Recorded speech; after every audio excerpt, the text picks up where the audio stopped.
एक कंजूस भैया थे, और इतने कंजूस नहीं थे महाराज, बहुत ही बड़े कंजूस थे। अब उनने सोची कि आज स्थिति यह है,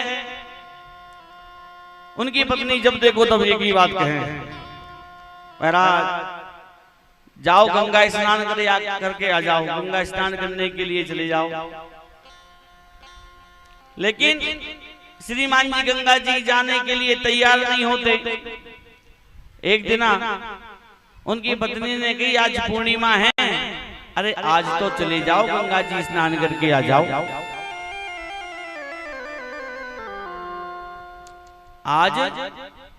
आज तो चले जाओ गंगा जी स्नान करके आ जाना। जैसे तैसे पत्नी के कहने पर बोले वृंदावन भाई लाल की जय हो। कथा पर ध्यान दीजिए, है ना, पत्नी के कहने पर। और आज गंगा जी स्नान करने के लिए जाते, पर जा कहां रहे हैं पता है? ऐसे घाट पे गए जहां पर कोई पंडा ना मिले। क्या पंडा मिले तो पैसा देने पड़े, पूजन करवाने पड़े। भगवान ने कही ठीक है, अच्छे कंगीर से पालो पड़ो है आज। भगवान ने ऐसे घाट पे गए जहां पर कोई पंडा नहीं था, इतने में भगवान ने रूप धारण कर लिया पंडा जी का। और जैसे स्नान करके निकले कि महाराज आपने गंगा स्नान कर किए हैं, इसलिए कुछ दान पुण्य कर दीजिएगा। अरे दान पुण्य कर दीजिए कि हाँ। कहीं हम दान पुण्य नहीं करते कि नहीं नहीं, कुछ तो दान पुण्य करना पड़ेगा, तभी तो गंगा स्नान का फल आपको प्राप्त होगा। कहीं नहीं हम नहीं करते। कहीं धेला आना जो कछु दे बने सुदैयो। कहीं ठीक है, ऐसा है तो कहीं एक काम करो, एक धेला रुपया जो एक धेला जो है हमने दान किया। हाँ कि ठीक है, एक धेला दान किया कि ठीक है, ये भी काफी है। अब स्थिति ये बनी धेला की घर ले आना, वो धेला भी घर लेने आना कि ठीक है। अब घर लेने जैसे ही सेठ जी घरे आए और पीछे से पंडा जी आ गए। अरे जवान घर पर हो कि नहीं? हाँ। पंडा जी ने कही कमालूं कौन आवाज लगा रहा है। जिजवान ने कही कमालूं कौन आवाज लगा रहा है। सेठ जी ने अपनी सेठानी को भेजा कि जाओ देख के कौन आओ है, देख के आओ। अब जैसे ही देखने के लाने गई महाराज और देख के आई तो कहीं एक पंडा जी आए हैं, कहीं तुम कहीं दान करके आए थे। अरे पंडा जी आ गए? हाँ। कहीं कह दो कि घर पे नहीं है। पंडा जी ने कही, पंडा जी से जाकर के उनकी घरवाली कहती है कि घर पर नहीं है। अच्छा हम इंतजार कर रहे हैं। भगवान तो थे वो पंडा जी, कौन थे? भगवान स्वयं रूप धारण करके आए थे। अब सज्जनों स्थिति है बनी, पंडा जी का जो है इंतजार कर रहे हैं। इंतजार में बहुत समय बीत गया। शैतानी ने से फिर पूछी पंडा जी ने कहा कि आ तो गए हैं पर वे भोजन कर रहे हैं। खाओ कि ठीक है चलो आ गए, भोजन हो रहा है, भोजन के बाद तो पैसा मिले ही मिले दक्षिणा।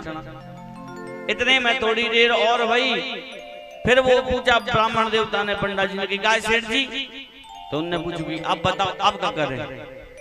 कहीं कह दो कि सेठ जी मर गए और कि तुम झूठा झांटी तरीके करके रोने लगो।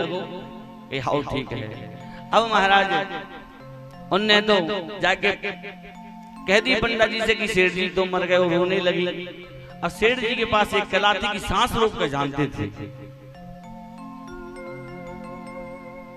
अब सेठ जी ने सोची कि हम मरबे की कह दे तो पंडा जी चले गए हैं। तो पंडा जी गए पूरे गांव में और बलौआ दे करके आ गए